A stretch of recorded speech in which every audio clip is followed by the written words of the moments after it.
Welcome to Sports Ophthalmology, a podcast for ophthalmologists and trainees interested in providing eye care to athletes. Join as we hear from national leaders in this exciting subfield of ophthalmology. Dr. Sean Teebagy is a PGY2 resident at the University of Massachusetts Chan Medical School. Dr. Teebagy earned his medical degree from UMass Chan Medical School after studying psychology at the College of the Holy Cross in Worcester, Massachusetts. Dr. Teebagy's team recently won the Inaugural Eye Trauma 2025 Hackathon hosted by the American Society of Ophthalmic Trauma, as well as an award for Best Poster for his research in ocular trauma in the Major League Baseball. Dr. Teebagy, welcome to the show. Thank you for having me. I'm really happy to be on. I've been a listener for a long time now. I remember when I found out this podcast existed.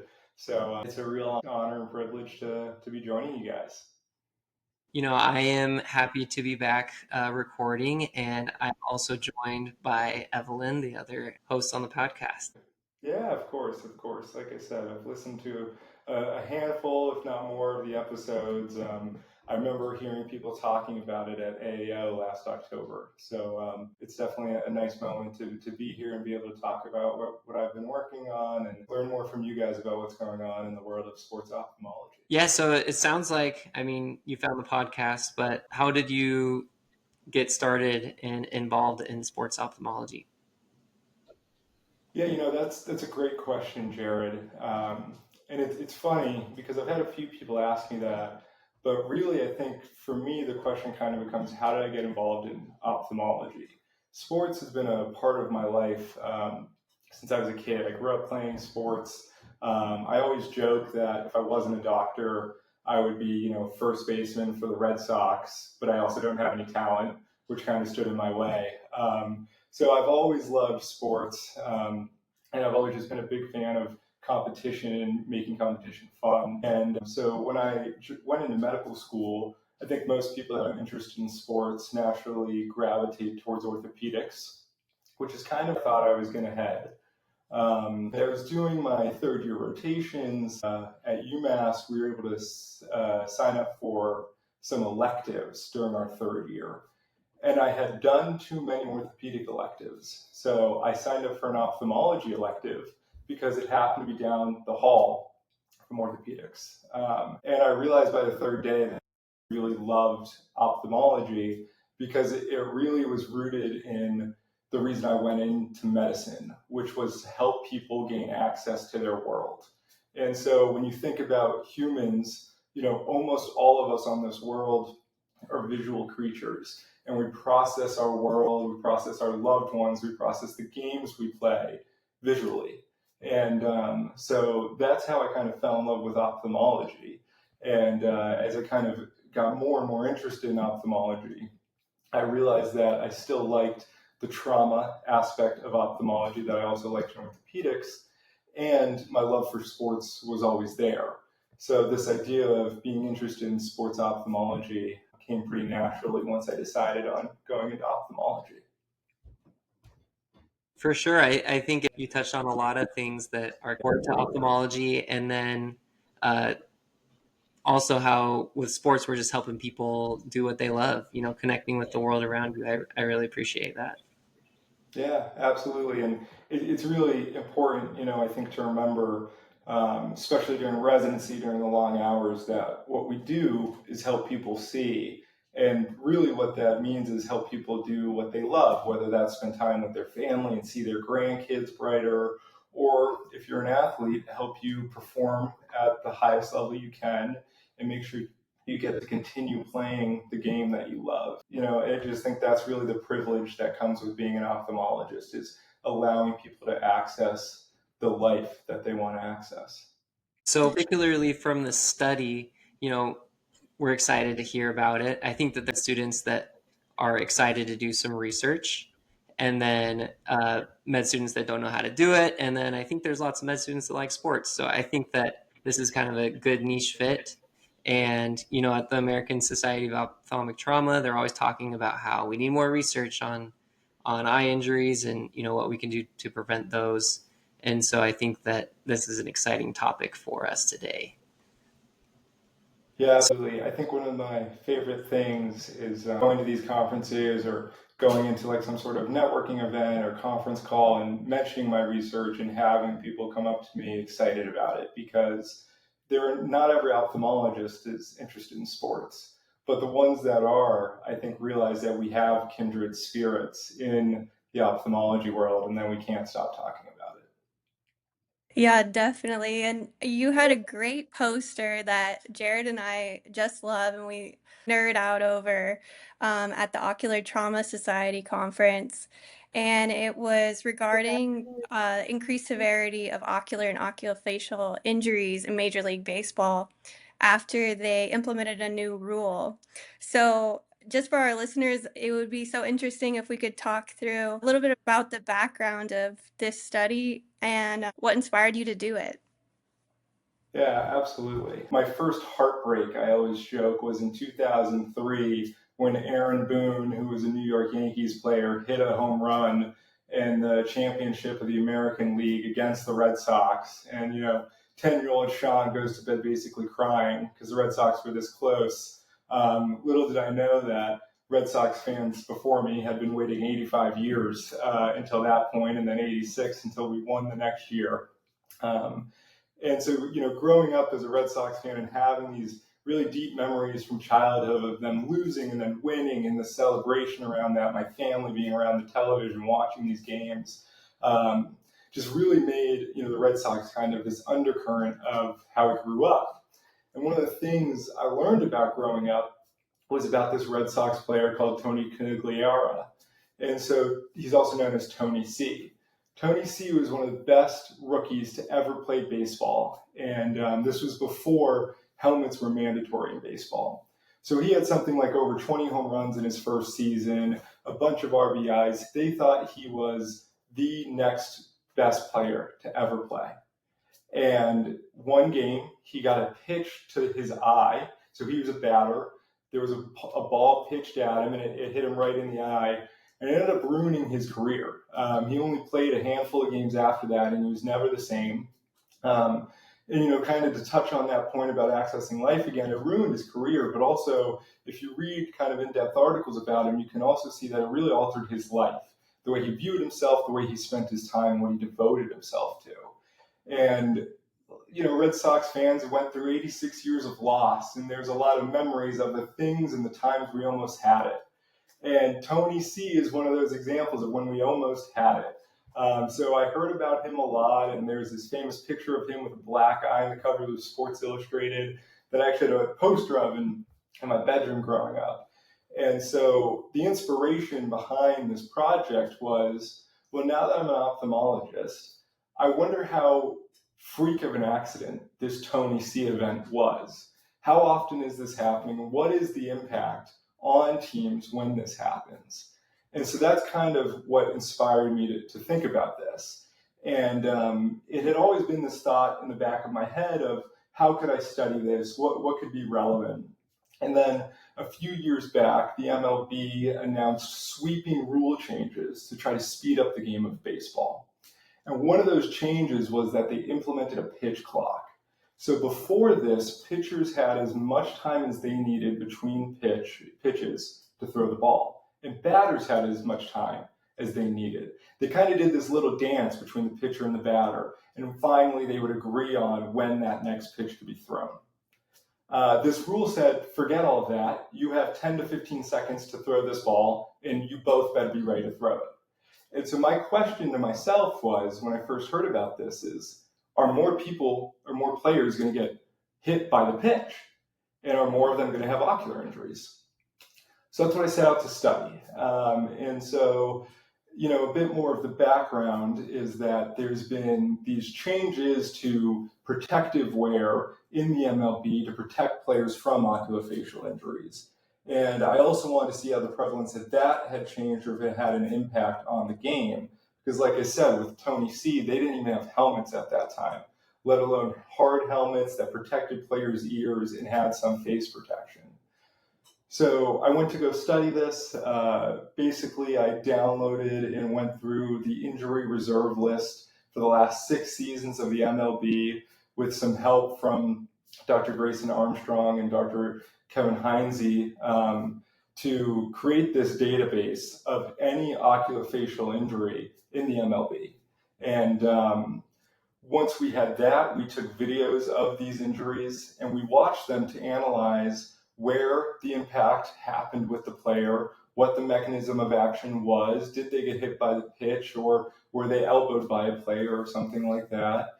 And then we wanted to analyze if there was a difference before this rule change and after this rule change. And what we found was that the number of pitches and ocular injuries from pitches didn't change significantly. But what did change was the severity of the injuries that came from those hit pitches. And there's a whole bunch of reasons that we think that might happen. But the main one that we're thinking is that players, both the pitchers and the batter, don't have time like they used to prepare for that next pitch. So maybe they're not as mentally ready to dodge the ball that's coming to them as they were before, and therefore the eye injury or the impact on the eye is in a more severe location. It's been interesting reading all about what you're mentioning in the discussion section. You mentioned the database that you made. I was wondering, when you were working with pro sports transactions, what kind of roadblocks you encountered or certain things you think we could improve on when making databases for eye injuries. Yeah, it's a great question, Evelyn, because there were a lot of roadblocks that we came across while we were producing this database. The main one that comes to mind is, like I said, these are from the official injury reserve list of the MLB teams. And when they list and create this injury reserve list, they don't go into great detail about what the actual injury is that's holding that player back from playing in a game. So for the MLB in particular, we did see that there were some trends that alluded to eye injuries, even if it didn't officially list it as an eye injury. So the best example of that is a concussion. There are many players who missed games because of concussions. At least that's what was listed on the injury reserve official listing. But we had to go watch those videos to see if that concussion was due to an ocular injury. And that happened quite frequently. There are other issues where they might say something along the lines of facial injury, but not, again, explicitly saying that it was an eye injury. So what the biggest barrier for this is we had to go through probably over 150 videos of injuries, even though really only about 50 of those, maybe even less, were actual ocular injuries. And so when we're making future databases or we're doing future research with the MLB, what I would love is if they gave detailed on what the actual injury was or the mechanism of injury. I don't know if that's going to happen, but I can certainly hope. Yeah, I think that would be really helpful. I know I've messed around with the database a little bit, and I think that would be really neat if we could get more details. But it's great to see how y'all cross-referenced every injury using the videos and made such a comprehensive database. What kind of things do you think we can take from this data? Great question. So there's a whole slew of things that we can take from the data. At this point, as far as we know, we're the first people to create a database like this. And the paper that we've published so far in Orbit really only touches on a few of the pieces, but kind of lays the foundation for the database. It only touches on a few pieces of the data we collected. There's a lot of other things we collected while we were watching the video that might help us understand who's getting injured more or who's having more ocular injuries in the MLB or in the other sports that we're generating these databases for. And so, going forward, really what we need to be thinking about is what information is relevant to this sport and to the people that play it. So, you have to think on the professional level, who's really going to dictate the rules? It's either the Players Association or the owners of the teams in the league. So you have to think about data that the owners care about, and then you have to think about data that the Players Association is going to care about if you're going to make any impact at all. And then once you kind of hit those marks, you need to ask yourself, well, are they actually going to care? We can give them the information, but how do we get them to care? And I'm fortunate to have friends that play in professional sports kind of throughout the country. And I think what I know is that a lot of these athletes aren't going to do what a bunch of doctors tell them. What they actually want is the option to protect themselves, and they want to be informed.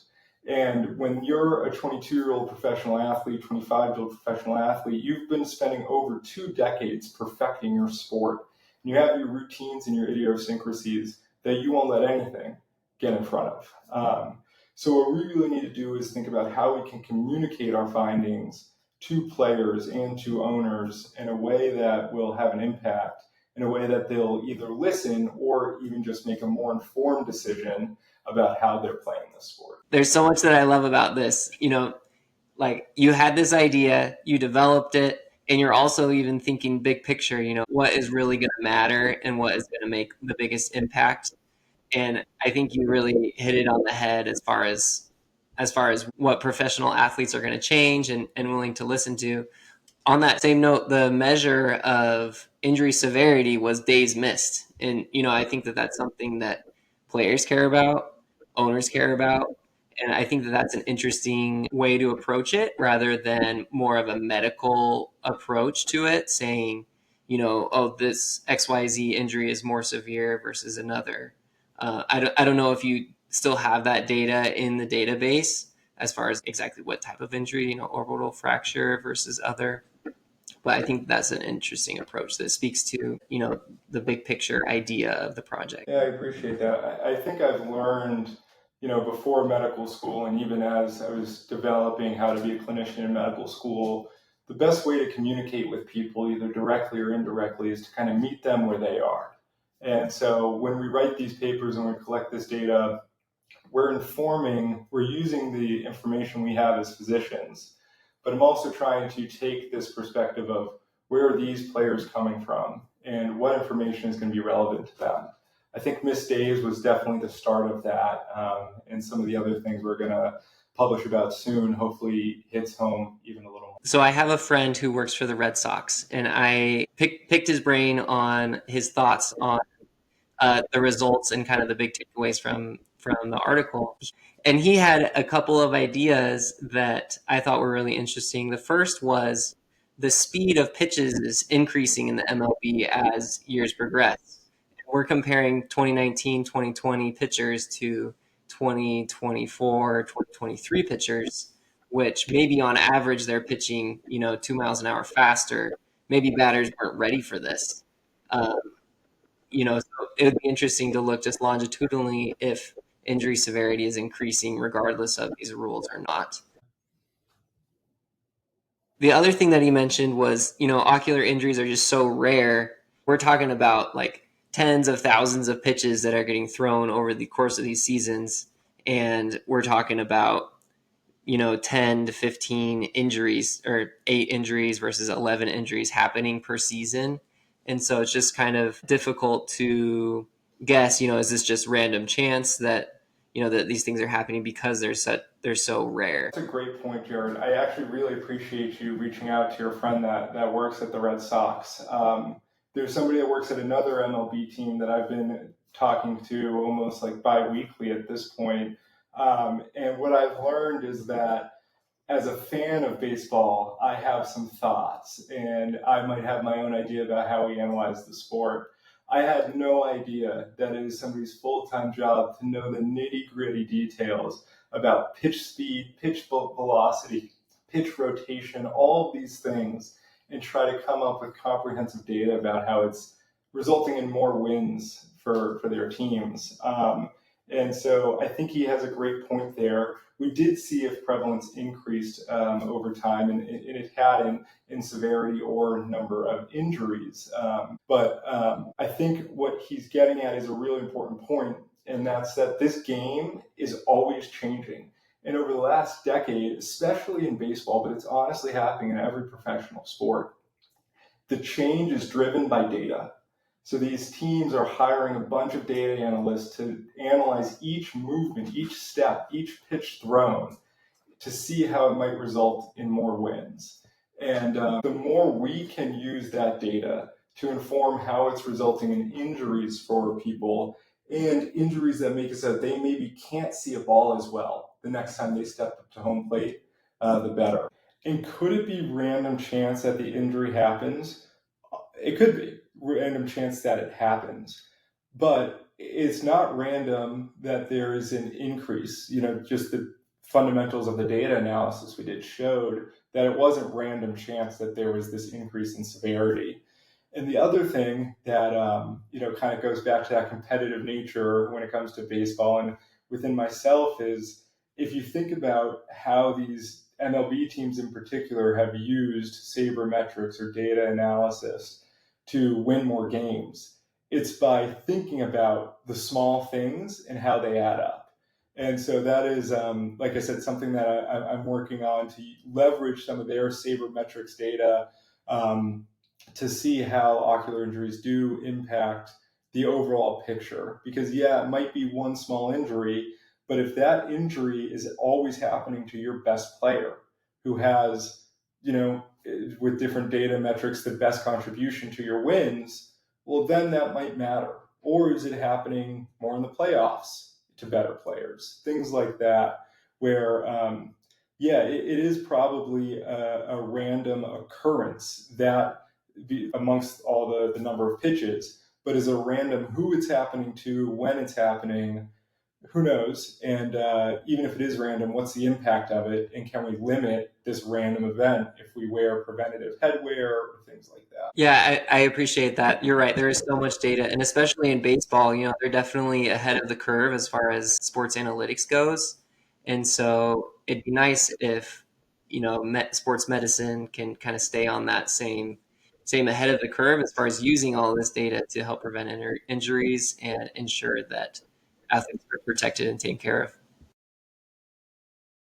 Funny because all the teams are at war with each other. So they're not really willing to share their data with anyone because they're worried that, we'd go share it with some other person. And, when I talk to some people from other teams and I tell them I'm from Boston, they immediately put their guard up because they think I'll share whatever they give me with the Red Sox. If only I was that powerful. All right. So for the resident and medical student or whoever who hears this podcast and they think, hey, this is cool. I want to do what Dr. Teebagy's did. And what would you recommend the student? Maybe they have an idea, maybe they don't. How would you recommend they go through that process? It's an awesome question, and it kind of automatically makes me think about the process I went through when creating this database and doing this project. And the first thing that comes to mind is sure that you have mentors in your corner that are going to be pushing you to pursue this and kind of pushing you with vigor. And I say that because it's not easy to take an idea and bring it to publication. And so I was really fortunate to have mentors. I had a lot of attendings at my home program, UMass, who were pushing me to make sure I was still working on this and asking me if I had seen an injury from the day before and things like that. And then I also had mentors from outside institutions, Dr. Grayson Armstrong from Mass Eye and Ear and Dr. Kevin Heinze from Cornell, who were also there to kind of help me along the way. And like I said, there are a few things I've collected that kind of has to do with sabermetrics and data analytics in baseball that's really kind of nitty gritty details that I've been getting very excited about. And countless times I would send my mentors at UMass and Mass Eye and Ear and Cornell emails about, hey, I have this idea about this odd stat in baseball that they just started tracking a few years ago. I think it could relate to ocular injury this way and that way. And, they'd get back to me like 24 hours, maybe even 48 hours later, and they would just say in the email, sorry, I had to spend some time reading about what that metric actually was. And I just remember seeing those emails and feeling so grateful that I had people on my team that weren't just willing to encourage me, but were willing to spend some time learning about what I was actually excited about so that they could further push me and support me to get this project done. And so, having good mentors, I think, is really the first thing. And then the second thing is making sure you're passionate about what you're doing. I think that when you're a medical student, even a lot of residents, you'll see a lot of people doing research about things that they're just not excited about. It's not personally satisfying for them to do it. They're doing it for a bunch of different motives that are still fine, but for them internally, there's no intrinsic motivation. And I think for me, this is one of the first projects I've worked on that was like 100% intrinsic motivation. I was just curious, and there was a lot of personal interest that went into this. And it must have taken me over 100 hours to build this database, to write this paper, to analyze the data. And I was excited to do every single hour of it because I really love thinking about how ocular injuries impact baseball and how we can help players better play this sport and how ophthalmologists can get more involved in sports. And so to be able to have this personal interest and then to have the backing of these mentors from UMass and other institutions, really, it almost made it easy for me to do this because I was so lucky to have this combination of passion and mentors. So that'd really be my main advice to people is make sure you have people behind you that will support you and make sure it's something you're genuinely interested in. The last piece of advice I just kind of have as a general piece of advice for medical students, because I get this question all the time from medical students interested in ophthalmology, is how to get involved in research. And somebody told me this like my first month of medical school, and it was one of the most important things I ever heard. And that was you have to find a way to be a value add. And you're probably not going to be a value add in somebody's research for a long time.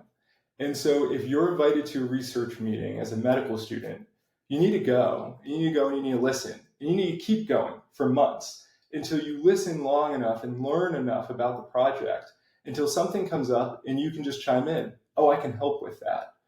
But it's going to be really hard for an attending or a resident or anyone to really encourage a student to get involved with research unless they have their own idea that they want to pursue like I did, or they can find a way to be a value add. So I encourage every student when they go and talk to somebody about getting involved in research, don't just say, oh, I want to help. Give an idea of how you can help or an idea of a research idea you want to pursue that maybe that mentor wants to help you. And if they don't want to help you, I promise you as an ophthalmologist out there that will have that same interest you do. I think that's fire advice, and I'm going to save this podcast and share it with every med student that asks how to get involved with research. It's so incredible to have those mentors who encourage you that you're, doing something really unique and to pursue it with vigor, like you mentioned. What's some advice you would give to succeed in residency? PGY2 in August. So I don't know if I can really speak to how to succeed in ophthalmology. I'm still trying to figure that out. But I did just finish a wonderful intern year where I would say most days of my intern year, regardless of how many hours I was working, I was excited to go to work. And I think the secret behind that was that I was all in on whatever rotation I was in. If I was doing a plastic surgery rotation, that month I was a plastics resident. You couldn't tell me I was an ophthalmology resident. For that month, I was a plastics resident. The next month when I did trauma surgery, it was the same way. I was going into trauma surgery for those 4 weeks. And of course, in the back of my head, I was very happy I was going into ophthalmology. But every day I acted like I was whatever I was in that day. And it really, I think, made me enjoy what I was doing because it wasn't like I was just there and then I was going to leave and it didn't matter. It was a learning experience and it was a way that I could really kind of impact patient care. And I know a lot of ophthalmology interns from across the country who don't really enjoy their intern year. And I just think that's really a missed opportunity because we spent 4 years in medical school learning all about the human body and how we can help people. And then we make this choice to go into ophthalmology where like only 1% of what we learn in medical school really is going to be applied. But during my intern year, I was able to apply everything I just spent the last 4 years learning. And I really enjoyed that. And I'll never forget that year and the things I was able to do and the opportunities I had to care for patients because my team trusted me because they could see I wasn't just there punching in and punching out. I cared about the patient, I cared about the team, and I wanted to learn on whatever service I was on. The last thing about that is it also is really helpful when you become an ophthalmology resident, because then when you get consults from different teams, you already have a relationship and rapport built up with the people you rotated with. So it's always nice to see a friendly face, and it's easier to ask for a favor or get a better understanding of actually what the problem is when it's somebody you know. So my biggest advice for an intern would be to enjoy the process and don't think about what happens in April when you start ophthalmology, but just think about what your job is for that day and find a way to love it. That's incredible advice. Thank you, Sean.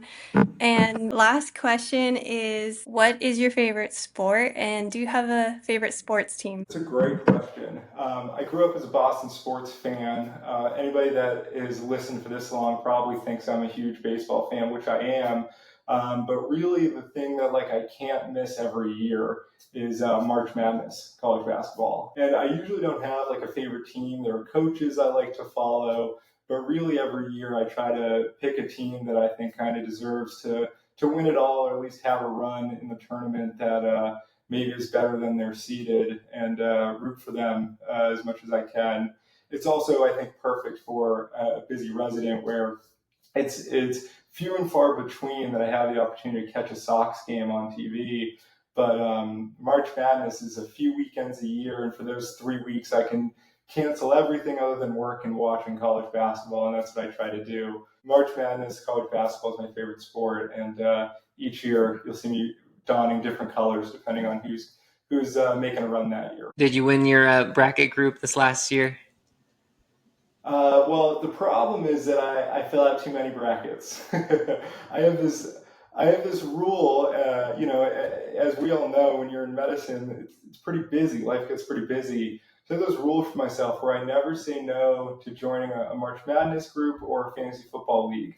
I'm pretty bad at both, but it's a way to stay connected to friends and family. So I think this year I won one group, but the rest I didn't make it. I don't even remember who won this year, but I remember I predicted that they were going to win. Was it Duke? No, I don't think Duke won. Houston Cougars, Texas. That's right. Actually, I picked Houston because I knew I was going to the conference in Houston where Jared and I met. And I was like, oh, I have a connection here, and everybody's pretty much better than Duke. So I figured, why not pick Houston? That's inspiring. I'm currently trying to decide if I'm going to join, another fantasy football league. So, gotta keep in touch even when life is busy.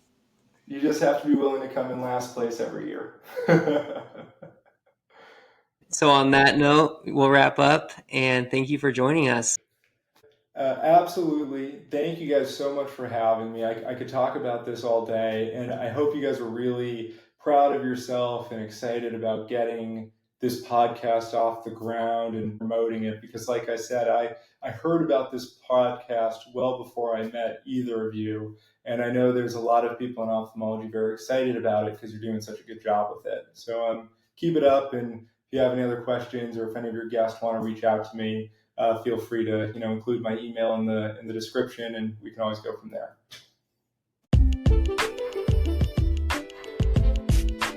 Thank you for listening to Sports Ophthalmology. To stay connected and learn more, you can find us on Twitter, YouTube, and at our website, sportsophthalmology.com.